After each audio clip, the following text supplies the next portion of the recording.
ఈ ఉదయమున నీవు ఎవ్వరినీ కలుసుకొనక ముందు ప్రభువును కలుసుకో. నీవు ఎవ్వరినీ చూడకముందు ప్రభువును చూడు. నీవు ఎవ్వరితో మాట్లాడకముందు ప్రభువుతో మాట్లాడు. నీవు దేనిని వెదకకముందు ఆయన రాజ్యమును నీతిని వెదకు.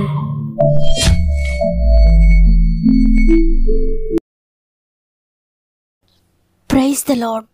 ఈ ఉదయకాలమున గాడ్ ఫస్ట్ అనే ఆధ్యాత్మిక కార్యక్రమానికి హృదయపూర్వకంగా మిమ్మల్ని అందరినీ మరొకసారి ఆహ్వానిస్తూ మీ అందరికీ ప్రభు నామంలో నా యొక్క ప్రత్యేకమైన శుభములు తెలియజేస్తున్నాను.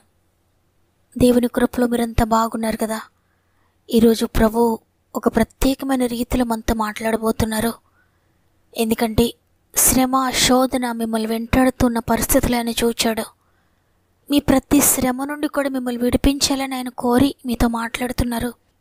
అందువల్ల మీరు చేయవలసింది ఒక్కటే, వాగ్దానం చేసిన దేవుడు శక్తివంతుడని నమ్మి, నిన్ను భయపెట్టి నిన్ను బాధపెట్టే ప్రతి విషయం కంటే ఆయన శక్తివంతుడని నమ్మి, ఆయన నీతో ఉండేలా, నీ కుటుంబంలో ఉండేలా, ఆయనకిష్టుడుగా ఆయనకిష్టురాలుగా ఉంటే జరుగునని నీవు అనుకోనని భయంకరమైన క్రియలు నీ జీవితంలో దేవుడు తప్పక చేస్తాడు.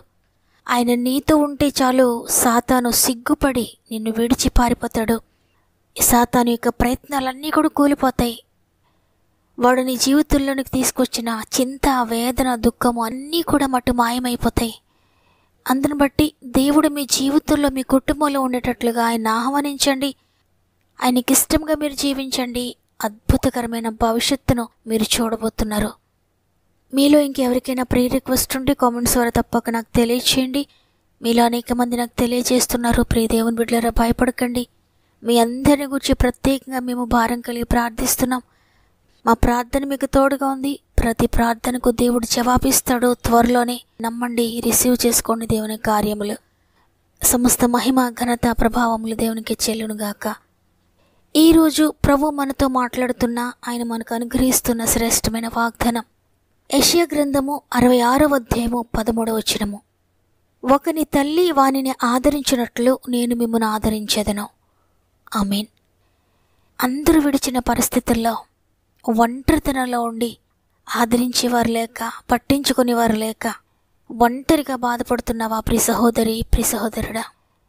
నిన్ను చూచిన ప్రభు ఈరోజు నీకు సెలవిస్తున్నారు, నువ్వు ఒంటరివి కాదు. నీ తల్లి నీకు తోడై ఉన్నట్లుగా నేను నీకు తోడై ఉంటాను. నీ తల్లి నిన్ను ఆదరించినట్లుగా నేను నిన్ను ఆదరిస్తానని. ఈ లోకంలో ప్రేమకు, ఓర్పుకు, ఆదరణకు ప్రతీకగా తల్లిని సంబోధిస్తూ ఉంటాం కదా. అందుకే మనకు ఏ నొప్పి కలిగినా, ఏ బాధ కలిగినా వెంటనే అమ్మా అని పిలుస్తాము. అయితే ఆయన ప్రేమ తల్లి కంటే, తండ్రి కంటే కూడా ఉన్నతమైనదని బైబిల్ సెలవిస్తూ ఉంది. యెషయా గ్రంథము 49వ అధ్యాయం 15వ వచనంలో ఉంది, స్త్రీ తన గర్భమును పుట్టిన బిడ్డను కరుణింపకుండా తన చంటి పిల్లను మరచునా, వారైనా మరచుదురు గాని నేను నిన్ను మరువను అని ప్రభు సెలవిస్తున్నాడు. అనేక చోట్ల మనం చూస్తున్నాం కదా, తల్లి తన బిడ్డలను విడిచిపెట్టినట్లుగా. అవును, శారీరకమైన ఈ లోక తల్లి చాలా ప్రేమిస్తుంది, చాలా కరుణిస్తుంది, ఆదరిస్తుంది. కానీ ఎంతవరకు అంటే కొంతకాలమే.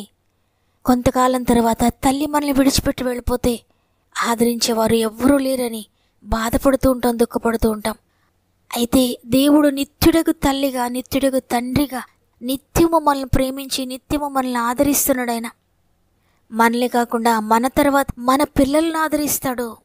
మన తరతరాలు కూడా నిత్యుడగు తల్లిగా, నిత్యుడగు తండ్రిగా ఉండి ఆయన ఆదరిస్తాడు. ఈ లోకంలో నేను అందరూ విడిచినా నువ్వు భయపడాల్సిన అవసరం లేదు. ప్రభు నిన్ను ఎప్పుడు మర్చిపోడు, ఆయన ఎప్పుడు నిన్ను విడిచిపెట్టడు. ఎందుకు ఆయన నిన్ను మర్చిపోడు, నిన్ను విడిచిపెట్టడంటే నీవు ఆయన కుమార్తెవు, నీవు ఆయన కుమారుడవు. అందుకని ఆయన ఎప్పటికీ కూడా నిన్ను విడిచిపెట్టడు. నీవు నమ్మిన వారే, నీ స్వంత వారే నేను విడిచిపెట్టి నేను ఒంటరి చేసినా నీవు ఒంటరి వాడవు కాదు, ఒంటరిదానవు కాదు. ప్రభు నీతో ఉన్నాడు. యెషయా గ్రంథము 60వ అధ్యాయం 22లో ఉంది, వారిలో ఒంటరి అయిన వాడు 1000 మంది అగును, ఎన్నికలేని వాడు బలమైన జనమగునని. నీవు ఎన్నికలేని వాడవని, ఎన్నికలేని దానవని, పనికిరాని వాడవని ఎవరైనా అంటే ఎంతమాత్రం భయపడొద్దు. నిన్ను ఎవరు ఒంటరిని చేసినా భయపడుకు, నీ ఒంటరి వాడవు కాదు. నీ ఒంటరితనములో ప్రభు నీతో ఉన్నాడు. ఆయన ప్రజెన్స్ నువ్వు గమనించట్లేదేమో. ఆయన నీకు తోడుగా ఉన్నాడు, నిన్ను విడిచిపెట్టడాయన.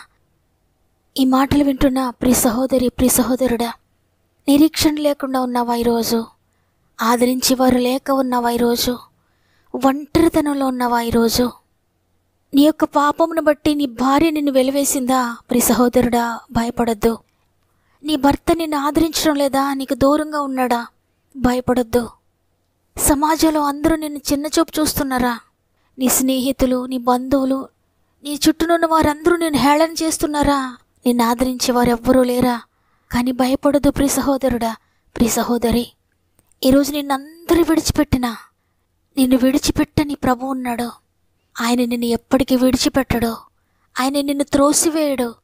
ఆయన నిన్ను అవమానించడు. ఆయన నిన్ను హేళన చేయడు. ఆయన నిన్ను విసర్జించడు. నీకు తోడుగా ఉంటాడు, నిన్ను ఆదరిస్తాడు. తల్లి కంటే, తండ్రి కంటే ఎక్కువగా నిన్ను ఆదరిస్తాడు. నీ స్వంత వారి కంటే, నీ బంధువుల కంటే, నీ స్నేహితుల కంటే ఎక్కువగా నిన్ను ప్రేమిస్తున్నాడైనా, నిన్ను ఆదరిస్తాడైనా. వారందరూ విడిచిపెట్టినా ఆయన మాత్రం నిన్ను ఎప్పటికీ విడిచిపెట్టడు. ఈరోజు ఈ గొప్ప విషయాన్ని నువ్వు తెలుసుకో. ఆయన పాదాల చెంతకురా. ఎంత నలిగిపోయిన పరిస్థితిలో ఉన్నా, ఎంత విరిగిపోయిన పరిస్థితిలో ఉన్నా భయపడక ఆయన దగ్గరకు రా. ఆయనతో నీ ఒంటరితనాన్ని పంచుకో. ఆయనతో నీ బాధంతా చెప్పుకో. నీతో మాట్లాడతాడు, నిన్ను ఆదరిస్తాడు, నీకు తోడుగా ఉంటాడు. తల్లి కంటే, తండ్రి కంటే ఎక్కువగా, నీ తల్లి నిన్ను ఆదరించినంతకంటే ఎక్కువగా, నీ తండ్రి నిన్ను ఆదరించినంతకంటే ఎక్కువగా ఆయన నిన్ను ఆదరిస్తాడు. నమ్మిన వారందరూ ఒక్క నిమిషం నాతో మోకరిస్తారా? కలిసి ప్రార్థన చేద్దాం. ప్రేమగల తండ్రి, నీకు వందనాలు. నీ ఉచిత కృపను బట్టి మరి యొక్క దినమును చూడడానికి, సజీవులంగా లేచి నిన్ను స్తుతించడానికి మాకు సహాయం చేశారయ్యా.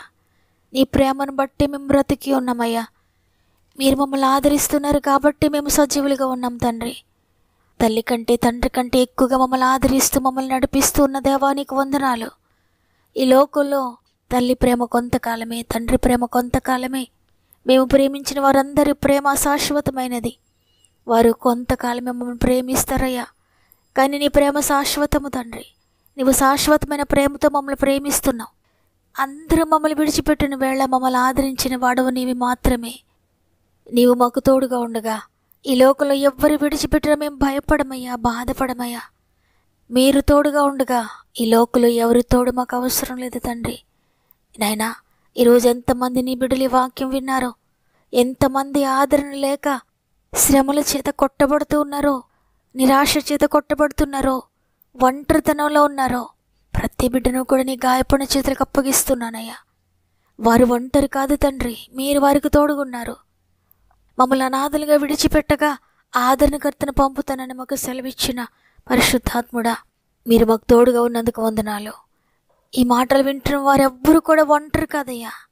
ఆదరణకర్త, మీరు ప్రతి ఒక్కరిని స్వాధీనం చేసుకోనండి.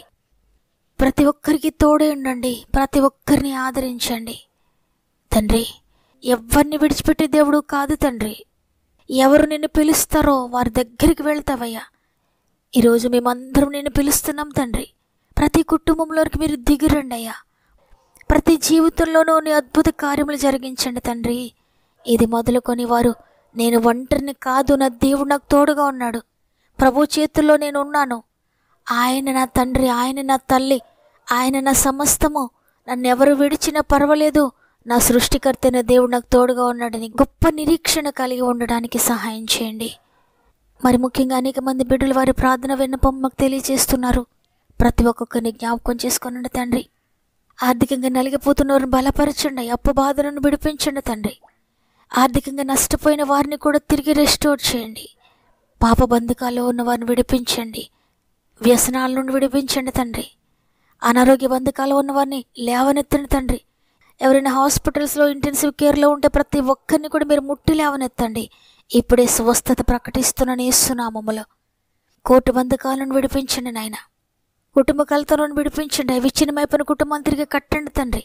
విడిపోయిన భార్య భర్తలను తిరిగి కలపండి నాయన. తిరిగి సమాధానంతో మీరు నింపండి తండ్రి.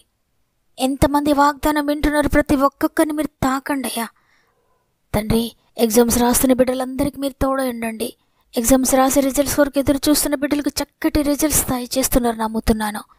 ఎవరైనా ఇంటర్వ్యూస్కి వెళ్తూ ఉంటే మీరు తోడుగా ఉండండి. వ్యాపారాలను అభివృద్ధి చేయండి తండ్రి. ఉద్యోగాలు మీరు తోడుగా ఉండండి. ఉద్యోగాలు ట్రాన్స్ఫర్ కోసం ఎదురు చూస్తున్న బిడ్డలందరికీ చక్కటి ట్రాన్స్ఫర్స్ దయచేయండి. ప్రమోషన్స్ దయచేయండి. ప్రతి గర్భమును ముట్టండి తండ్రి. ఆశ్చర్యకరమైన కార్యము త్వరలో మీరు జరిగించండి. గర్భంతో ఉన్న బిడ్డలకు కూడా 9 నెలలు మీరు తోడుగా ఉండి సేఫ్ డెలివరీస్ దయచేయండి తండ్రి. వివాహం కొరకు ఎదురు చూస్తున్న బిడ్డలకు అద్భుతకరమైన వివాహాలు జరిగించండి. స్వంత గృహాలు లేని వారికి చక్కటి స్వంత గృహాలు దయచేయండి. గృహాలు కట్టుకుంటున్న వారికి మీరు తోడుగా ఉండి ముందుకు నడిపించండి. వ్యవసాయాలను దీవించండి. చేతి పనులను దీవించండి. డ్రైవింగ్ చేసిన బిడ్డలందరికీ తోడై ఉండండి. ప్రత్యేకంగా ఈరోజు పుట్టినరోజులు, పెండ్లి రోజులు జరుపుకున్న వారందరినీ కొన్ని చేతిలో పెడుతున్నాను. ఈ నూతన సంవత్సరంలో నూతన కార్యములు వారి జీవితంలో జరిగించండి. ఈ దినమును ప్రారంభిస్తుండగా ఈ ఉదయాన ప్రతి ఒక్కరికి తోడుగా ఉండండి అయ్యా. ఈరోజు ఏ పని కొరకు వెళ్తున్నారు, ఎక్కడికి వెళ్తున్నారు, ప్రతి పని సఫలపరచండి. ప్రతి కార్యమును కూడా వారి జీవితంలో నెరవేర్చి నీ నామకు మహిమ తెచ్చుకోమని యేసయ్య పరిశుద్ధమైన నామములు అడిగి వేడుకొంచున్నాను తండ్రి. ఆమెన్. ఆదరణకర్త మీకు తోడుగా ఉంటారని ఈరోజు వాగ్దానం చేశారు. కాబట్టి ఆదరణ లేక కొట్టబడుతూ ఉన్నా కూడా ఆయనపై ఆధారపడండి. అందరికన్నా ఎక్కువగా ఆయన నిన్ను ఆదరిస్తాడు. గొప్ప నిరీక్షణ నువ్వు పొందుకుంటావు. ఆయనలో ఉన్న ఆదరణ ఈ లోకంలో ఎక్కడ కూడా నీకు దొరకదు. కాబట్టి ఆయన కొరకు ఎదురు చూడండి. ఆయనే మీకు తోడుగా ఉండి మిమ్మల్ని నడిపిస్తాడు. ఈ వాగ్దానం నా కొరకే అన్నవారు తప్పక ఆమెను కామెంట్ చేయండి. మీ ఇష్టాన్ని తెలియజేస్తూ వాగ్దాన్ని తప్పకుండా లైక్ చేయండి. మీరు లైక్ చేయడం వల్ల ఈ వాక్యం ఇంకా అనేక మందికి రీచ్ అవుతుంది. అందువల్ల లైక్ చేయడం, షేర్ చేయడం మర్చిపోకండి. షేర్ చేస్తూ ప్రభు పరిచర్యలో పాలు పొందుతున్న మిమ్మల్ని అందరినీ దేవుడు దీవించి ఆశీర్వదించునుగాక. దేవుని చిత్తమైతే మళ్ళీ రేపు అందరం కలిసి ఆయనను స్తుతిందాం. అంతవరకు ప్రభు మీకు, మీ కుటుంబాలకు తోడు ఎండి నడిపించునుగాక. God bless you.